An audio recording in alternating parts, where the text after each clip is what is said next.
सारे मैं ठीक ठाक हूँ। उम्मीद करती हूँ कि आप सब भी ठीक ठाक होंगे, जहाँ भी रहे खुश रहे, आबाद रहे, हंसते रहे, मुस्कुराते रहे।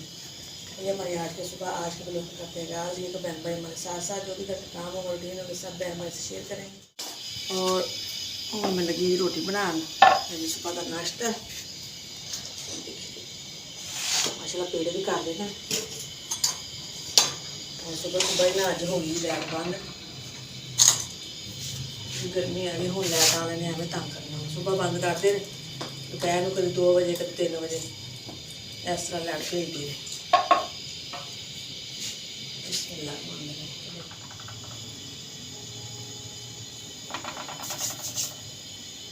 मनीब नूं लगी भुख भुख लगी मनीब? हाँ जी। माशाल्लाह पहले आज उठ गया जल्दी, मम्मा मैंने बना लो रोटी बना दो, मैं क्या मैं रोटी बना दी। तो जी माशाल्लाह नाश्ता कर लिया सब ने और इकरा गई स्कूल और मैं सफाई वगैरह कर ली। मैं मैं धो लवा जी बर्तन और उस बाद फिर कर ली दोपहर के खाने की तैयारी। और जी अज अं जाना शादी ते वो भी दसांगे भैन भाइयों भी कि शादी है। अज मेहंदी है, बच्ची की शादी है, मुहल्ले की शादी है, तो शाम को फिर असीं जावांगे जी अज मेहंदी ते। और जी मां शाम को लगी आटा, दोपहर का होगा जी टाइम और इकरा भी आने वाली है। मैं तो दोपहर का बना लगी खाना, आटा मैं बोल के रख लेंगे और गैस भी आने वाला है, देर गैस भी आ जाएगा, रोटी बना लेंगे।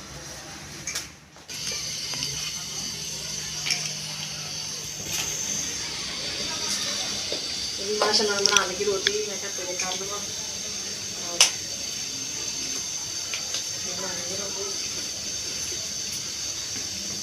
और सालन नहीं बनाया। आज मंगाया जी दही भल्ले, शाम को जाना जी शादी से, सालन नहीं फिर बनाया। मैं चलो दही भल्ले लै आओ, दोपहर नूना में खा लूँगी दही भल्ले। और रोटी हो गई तैयार और इधर इकरा और मनीब माशाल्लाह बैठ गए ने खाना खान। तो आज प्यारे बहन भाई जी जिसने खाना है। मम्मा जी डाल रही हैं चूड़ियाँ। हाँ जी चूड़ियाँ पई आई, मैं तो पा लेंदी है, इधर पा ली पै नहीं बड़िया औखियां पाइया ने,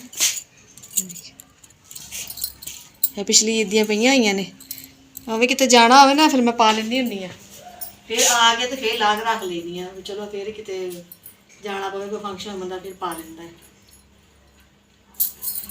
हत्थ मेरा हड्डी वाला तूड़ी भी नहीं चढ़ती जल्दी,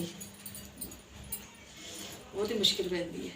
चलो जी पा लिया मैं चूड़ियाँ, सही है। और जी कपड़े मैं इस्त्री कर लिया, बस हुण करदे जी तैयारी। तो जी माशाल्लाह हो गए तैयार बच्चे भी और मैं भी इकरा नदीम से जा रहे जी शादी ते। अज जी मेहंदी और मेहंदी इंजॉय करन चले सी।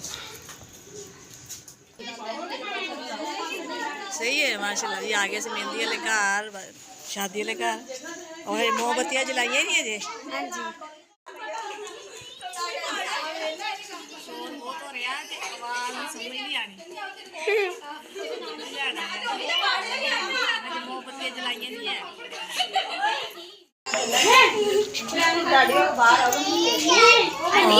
इकरा इधर बैठ गई, इकरा इंतजार च भी कि 2 आंटी हुणे जलान मोमबत्तियां और प्लेटा फड़िए और मेहंदी लेके जाइए ना।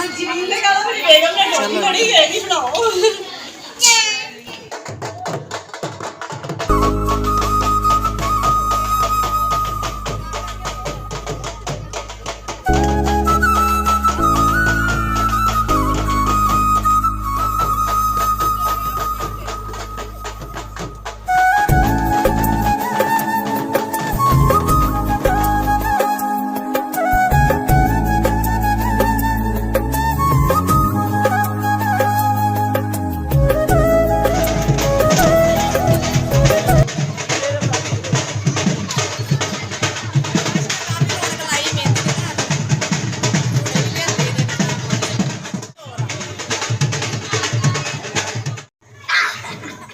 मनीब बाय बाय, डरना नहीं है ना देख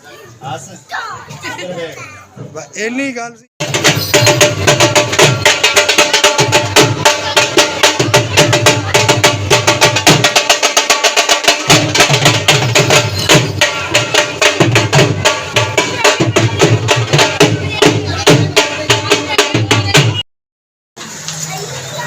ਗਈ ਮੈਂ ਹੁਣ ਬਹਿ ਗਈ ਇੱਕ ਪੈਰ 'ਚ ਦਰਦ ਹੋ ਰਹੀ ਸੀ ਮੰਮਾ ਚੱਲੀਏ ਘਰ ਅੱਜ ਕਹਿ ਰਹੀ ਖਾਣਾ ਖਾ ਕੇ ਜਾਇਓ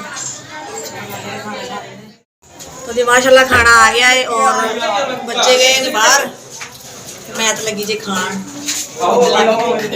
अंधा की भूख लगी है ना काफी लेट हो गए ना तो मैं तो लगी आगे प्यारे बहन भाई और जिसने खाने हैं चावल खाने हैं आगे माशाल्लाह घर और बच्चे थके हुए नींद ना अखा टन ते बुरे हाल है भी ये हाँ जी चलो जी मैं करती हूँ फिर बिस्तरा कपड़े करो तुम चेंज ठीक है हाँ जी तो चाय भी बनाने हैं क्योंकि चाय पीने तो बगैर तो सानू नींद भी नहीं आनी फिर चाय भी पीने बना लिया चाय हाँ जी माशाल्लाह मैं बना रही है चाय और बच्चे ने कपड़े तब्दील कर लेने हाँ जी मैं दिल की मैं पहले मैं चाय बना लवा फिर उस तो बाद कर दी मनीष को खांसी आ रही है चाय पी के फिर करते हैं सोने की तैयारी